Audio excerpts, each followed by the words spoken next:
Hello ವೀಕ್ಷಕರೇ, welcome to ವಿದು ರಂಗರುಚಿ creations. ಇವತ್ತಿನ ವಿಡಿಯೋದಲ್ಲಿ ನಾನು ಬೆಂಡೆಕಾಯಿ ಚಟ್ನಿ ಹೇಗೆ ಮಾಡೋದು ಅಂತೇಳಿ ತೋರಿಸ್ಕೊಡ್ತೀನಿ. ಇದನ್ನು ಈಸಿಯಾಗಿ ಸುಲಭವಾಗಿ ನೀವು ಮಾಡ್ಕೊಳ್ಬೋದು. ರೊಟ್ಟಿ, ಚಪಾತಿ, ದೋಸೆಗೆಲ್ಲ ಒಳ್ಳೆ ಕಾಂಬಿನೇಷನ್ ಅಂತಲೇ ಹೇಳ್ಬೋದು. ಹಾಗಾದರೆ ಬನ್ನಿ ಬೆಂಡೆಕಾಯಿ ಚಟ್ನಿನ ಹೇಗೆ ಮಾಡೋದು ಅಂತೇಳಿ ನೋಡೋಣ. ಮೊದಲಿಗೆ ನಾನು ಗ್ಯಾಸ್ ಅಂಟಿಸ್ಕೊಂಡು ಒಂದು ಬಾಣಲಿನ ಇಟ್ಕೊಳ್ತಾ ಇದ್ದೀನಿ. ಬಾಣಲಿ ಬಿಸಿ ಆದಮೇಲೆ ಇದಕ್ಕೆ ನಾನು 4ರಿಂದ 5 ಟೇಬಲ್ ಸ್ಪೂನ್ ಆಗೋಷ್ಟು ಎಣ್ಣೆನ ಹಾಕ್ಕೊಳ್ತಿದ್ದೀನಿ. ಎಣ್ಣೆ ಬಿಸಿ ಆದ ನಂತರ ಇದಕ್ಕೆ ನಾನು ಈರುಳ್ಳಿನ ಹಾಕ್ಕೊಂಡಿದ್ದೀನಿ. ಮೀಡಿಯಮ್ ಸೈಜ್ ಈರುಳ್ಳಿನ 2 ಕಟ್ ಮಾಡ್ಕೊಂಡು ಹಾಕ್ಕೊಳ್ತಾ ಇದ್ದೀನಿ. ನೀವು ದಪ್ಪ ದಪ್ಪಗೆ ಕಟ್ ಮಾಡ್ಕೊಂಡು ಹಾಕ್ಕೊಳ್ಬೋದು, ಯಾಕೆಂದರೆ ಮಿಕ್ಸಿಗೆ ಹಾಕ್ಕೊಳ್ತೀವಲ್ಲ, ಅದಕ್ಕೋಸ್ಕರ ಚಿಕ್ಕ ಚಿಕ್ಕದಾಗಿ ಕಟ್ ಮಾಡೋ ಅವಶ್ಯಕತೆ ಇಲ್ಲ. ದಪ್ಪ ದಪ್ಪದಾಗಿ ಕಟ್ ಮಾಡಿಕೊಂಡು ಇದನ್ನು ನಾವು ಚೆನ್ನಾಗಿ ಫ್ರೈ ಮಾಡ್ಕೊಳ್ಬೇಕಾಗತ್ತೆ. ಅಂದರೆ ಈರುಳ್ಳಿ ಎಲ್ಲ ಸಾಫ್ಟ್ ಆಗೋವರೆಗೂ ನಾವು ಚೆನ್ನಾಗಿ ಫ್ರೈ ಮಾಡ್ಕೊಳ್ಬೇಕು. ಇದು ಬೆಂಡೆಕಾಯಿ ಚಟ್ನಿ ಆರೋಗ್ಯಕ್ಕೂ ಒಳ್ಳೆಯದು, ತುಂಬ ಟೇಸ್ಟಿಯಾಗಿರುತ್ತೆ, ತುಂಬ ಈಸಿಯಾಗಿ ಮಾಡ್ಕೊಳ್ಬೋದು. ಈಗ ಇದಕ್ಕೆ ನಾನು ಒಂದು 5 ಹಸಿಮೆಣ್ಸಿನ್ಕಾಯಿನ ಹಾಕ್ಕೊಂಡಿದ್ದೀನಿ. ಇದು ಖಾರ ಇದ್ದಾವೆ, ಅದಕ್ಕೆ ನಾನು ಜಸ್ಟ್ 5 ಹಾಕ್ಕೊಂಡಿದ್ದೀನಿ. ನೀವು ಖಾರಕ್ಕೆ ತಕ್ಕಂತೆ ನೋಡಿಕೊಂಡು ನೀವು ಮೆಣಸಿನ್ಕಾಯಿನ ಹಾಕ್ಕೊಳ್ಬೋದು. ನೋಡಿ, ಈಗ ಮೆಣಸಿನ್ಕಾಯಿ ಕೂಡ ಹಾಕ್ಕೊಂಡು ಇದನ್ನೆಲ್ಲ ನಾನು ಚೆನ್ನಾಗಿ ಫ್ರೈ ಮಾಡ್ಕೊಳ್ತಾ ಇದ್ದೀನಿ. ಈಗ ಇದಕ್ಕೆ ನಾನು ಬೆಂಡೆಕಾಯಿನ ಹಾಕ್ಕೊಳ್ತಾ ಇದ್ದೀನಿ. ಬೆಂಡೆಕಾಯಿನ ಚೆನ್ನಾಗಿ ವಾಶ್ ಮಾಡಿಕೊಂಡು, ಅಂದರೆ ತೊಳ್ಕೊಂಡು ನೀರೆಲ್ಲ ಒರೆಸ್ಬಿಟ್ಟು ಕಟ್ ಮಾಡಿ ಹಾಕ್ಕೊಳ್ತಾ ಇದ್ದೀನಿ. ನೀರಿನ ಅಂಶ ಒಂಚೂರು ಇರಬಾರ್ದು, ನೀರೆಲ್ಲ ಚೆನ್ನಾಗಿ ಒರೆಸ್ಬಿಟ್ಟು ಹಾಕ್ಕೊಳ್ಳಿ. ನೀರಿನ ಅಂಶ ಇದ್ದರೆ ಏನಾಗುತ್ತೆ, ಬೇಗ ಕೆಟ್ಟೋಗ್ಬಿಡತ್ತೆ.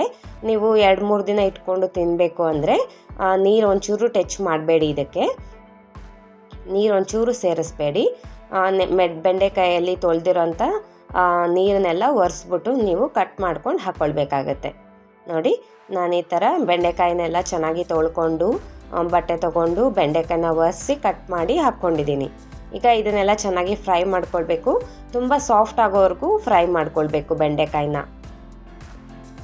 ಕೆಲವರು ಮಕ್ಕಳೆಲ್ಲ ಬೆಂಡೆಕಾಯಿ ತಿನ್ನೋದೇ ಇಲ್ಲ, ಕೆಲವ್ರಿಗೆ ಬೆಂಡೆಕಾಯಿ ಕೂಡ ಇಷ್ಟ ಆಗಲ್ಲ.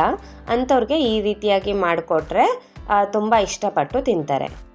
ಚಪಾತಿ, ದೋಸೆ ಮತ್ತು ರೊಟ್ಟಿಗೆಲ್ಲ ತುಂಬ ಚೆನ್ನಾಗಿರುತ್ತೆ ಈ ಬೆಂಡೆಕಾಯಿ ಚಟ್ನಿ. ನೀವು ಕೂಡ ಒಮ್ಮೆ ಟ್ರೈ ಮಾಡಿ ಹೇಗೆ ಬಂತು ಅಂತೇಳಿ ಕಮೆಂಟ್ ಮಾಡಿ. ನೋಡಿ, ಈಗ ನಾನು ಇದಕ್ಕೆ ಒಂದು 10 ಬೆಳ್ಳುಳ್ಳಿಗಳನ್ನ ಹಾಕ್ಕೊಳ್ತಾ ಇದ್ದೀನಿ. ಬೆಳ್ಳುಳ್ಳಿ ಕೂಡ ಹಾಕ್ಕೊಂಡು ಚೆನ್ನಾಗಿ ನಾವು ಫ್ರೈ ಮಾಡ್ಕೊಳ್ಬೇಕು. ಬೇರೆ ಬೇರೆ ಚಟ್ನಿ ರೆಸಿಪೀಸ್ಗಳು ಕೂಡ ನಮ್ಮ ಚಾನಲಲ್ಲಿ ಇದೆ, ಹೋಗಿ ನೀವು ಚೆಕ್ ಮಾಡ್ಬೋದು. ಅಂದರೆ ರೊಟ್ಟಿ, ಚಪಾತಿಗೆ ಮತ್ತು ದೋಸೆಗೆ ಬೇಕಾದಂಥ ಚಟ್ನಿ ರೆಸಿಪೀಸ್ಗಳು ಇದ್ದಾವೆ. ಈಗ ಇದಕ್ಕೆ ನಾನು 1-2 ಗರಿ ಆಗೋಷ್ಟು ಕರಿಬೇವನ್ನ ಹಾಕ್ಕೊಂಡು ಚೆನ್ನಾಗಿ ಫ್ರೈ ಮಾಡ್ಕೊಳ್ತಾ ಇದ್ದೀನಿ. ನಮ್ಮ ಚಾನಲ್ನ ಯಾರಾದರೂ ಹೊಸಬ್ರು ನೋಡ್ತಾ ಇದ್ದರೆ ಸಬ್ಸ್ಕ್ರೈಬ್ ಮಾಡ್ಕೊಳ್ಳಿ, ಹಾಗೆ ಬೆಲ್ ಐಕಾನ್ ಮೇಲೆ ಕ್ಲಿಕ್ ಮಾಡಿ. ನಾನೇನಾದರೂ ಹೊಸ ವೀಡಿಯೋಸ್ ಅಪ್ಲೋಡ್ ಮಾಡಿದ್ರೆ ಫಸ್ಟ್ ನಿಮಗೆ ನೋಟಿಫಿಕೇಷನ್ ಬರುತ್ತೆ. ಹಾಗೆ ವಿಡಿಯೋ ಇಷ್ಟ ಆದರೆ ಲೈಕ್ ಆ್ಯಂಡ್ ಶೇರ್ ಮಾಡೋದನ್ನ ಮರಿಬೇಡಿ. ಈಗ ಇದಕ್ಕೆ ನಾನು 1 ಟೇಬಲ್ ಸ್ಪೂನ್ ಆಗೋಷ್ಟು ಜೀರಿಗೆನ ಹಾಕ್ಕೊಂಡು ಫ್ರೈ ಮಾಡ್ಕೊಳ್ತಾ ಇದ್ದೀನಿ. ಬೆಂಡೆಕಾಯಿನ ನೀವು ಫುಲ್ಲು ಸಾಫ್ಟ್ ಆಗೋವರೆಗೂ ಬೇಯೋವರೆಗೂ ಬೇಯಿಸ್ಕೊಳ್ಬೇಕು, ಫುಲ್ಲು ಫ್ರೈ ಮಾಡ್ಕೊಳ್ಬೇಕು. ಬೆಂಡೆಕಾಯಿ ಎಲ್ಲ ಎಣ್ಣೆಯಲ್ಲೇ ಚೆನ್ನಾಗಿ ಫ್ರೈ ಆಗಬೇಕು, ಅಲ್ಲಿವರೆಗೂ ಫ್ರೈ ಮಾಡ್ಕೊಳ್ಳಿ. ಈಗ ಇದಕ್ಕೆ ನಾನು ರುಚಿಗೆ ತಕ್ಕಷ್ಟು ಉಪ್ಪು ಹಾಕ್ಕೊಂಡು ಫ್ರೈ ಮಾಡ್ಕೊಳ್ತಾ ಇದ್ದೀನಿ. ಇದಂತೂ ತುಂಬ ಟೇಸ್ಟಿಯಾಗಿರುತ್ತೆ, ತುಂಬ ಚೆನ್ನಾಗಿರುತ್ತೆ, ತುಂಬ ಆರೋಗ್ಯಕ್ಕೂ ಕೂಡ ಒಳ್ಳೆಯದು. ಈ ರೀತಿ ನೀವು ಬೆಂಡೆಕಾಯಿ ಚಟ್ನಿನ ಯಾವತ್ತೂ ಟ್ರೈ ಮಾಡಿಲ್ಲ ಅಂದರೆ ಟ್ರೈ ಮಾಡಿ ಹೇಗೆ ಬಂತು ಅಂತೇಳಿ ಕಮೆಂಟ್ ಮಾಡಿ. ಯಾಕೆಂದರೆ ಯೂಶ್ವಲಾಗಿ ನಾವು ಬೆಂಡೆಕಾಯಿ ಪಲ್ಯ, ಬೆಂಡೆಕಾಯಿ ಫ್ರೈ ಈ ಥರ ಮಾಡ್ಕೊಳ್ತಾ ಇರ್ತೀವಿ. ಬೆಂಡೆಕಾಯಿ ಚಟ್ನಿ ಒಂದ್ಸಲ ಟ್ರೈ ಮಾಡಿ ನೋಡಿ. ಈಗ ಇದಕ್ಕೆ ನಾನು ಕೊತ್ತಂಬರಿ ಸೊಪ್ಪನ್ನ ಹಾಕ್ಕೊಳ್ತಾ ಇದ್ದೀನಿ. ಕೊತ್ತಂಬರಿ ಸೊಪ್ಪು ನಾನಿಲ್ಲಿ ವಾಶ್ ಮಾಡಿಕೊಂಡು ಒಂದು ಅರ್ಧ ಹಿಡಿ ಆಗೋಷ್ಟು ತೊಗೊಂಡಿದ್ದೀನಿ. ಕೊತ್ತಂಬರಿ ಸೊಪ್ಪು ಕೂಡ ಇದರಲ್ಲೇ ನಾವು ಚೆನ್ನಾಗಿ ಫ್ರೈ ಮಾಡ್ಕೊಳ್ಬೇಕಾಗತ್ತೆ. ನಮ್ಮ ಚಾನಲಲ್ಲಿ ಬೆಂಡೆಕಾಯಿ ಮಸಾಲ ಕೂಡ ಹೇಗೆ ಮಾಡೋದು ಅಂತೇಳಿ ನಾನು ತೋರಿಸ್ಕೊಟ್ಟಿದ್ದೀನಿ, ಅದು ಕೂಡ ನೀವು ಚೆಕ್ ಮಾಡ್ಬೋದು. ಇಲ್ಲಾಂದರೆ ನಾನು ಐ ಕಾರ್ಡ್ ಹಾಕಿರ್ತೀನಿ ಅಥವಾ ಡಿಸ್ಕ್ರಿಪ್ಷನ್ ಬಾಕ್ಸಲ್ಲಿ ಲಿಂಕ್ ಹಾಕಿರ್ತೀನಿ, ಹೋಗಿ ನೀವು ಚೆಕ್ ಮಾಡ್ಬೋದು. ನೋಡಿ, ಈಗ ಇದೆಲ್ಲ ಚೆನ್ನಾಗಿ ಫ್ರೈ ಆಗ್ತಾ ಇದೆ, ಅಂದರೆ ಬೆಂಡೆಕಾಯಿ ಎಲ್ಲ ಸಾಫ್ಟಾಗಿ ಬೆಂದಿದೆ. ಈಗ ನಾನು ಗ್ಯಾಸ್ ಸ್ಟವ್ ಆಫ್ ಮಾಡ್ಕೊಳ್ತಾ ಇದ್ದೀನಿ. ಇದನ್ನು ನಾವು 1 ನಿಮಿಷ ಬಿಟ್ಟು ಮಿಕ್ಸಿ ಜಾರ್ಗೆ ಹಾಕ್ಕೊಂಡು ನಾನು ನುಣ್ಣಗೆ ರುಬ್ಕೊಂಡು ಬರ್ತೀನಿ. ಅಂದರೆ ಬೆಂಡೆಕಾಯಿ ಬಿಸಿ ಇದ್ದಾಗಲೇ ನಾವು ರುಬ್ಕೊಳ್ಬೇಕಾಗತ್ತೆ.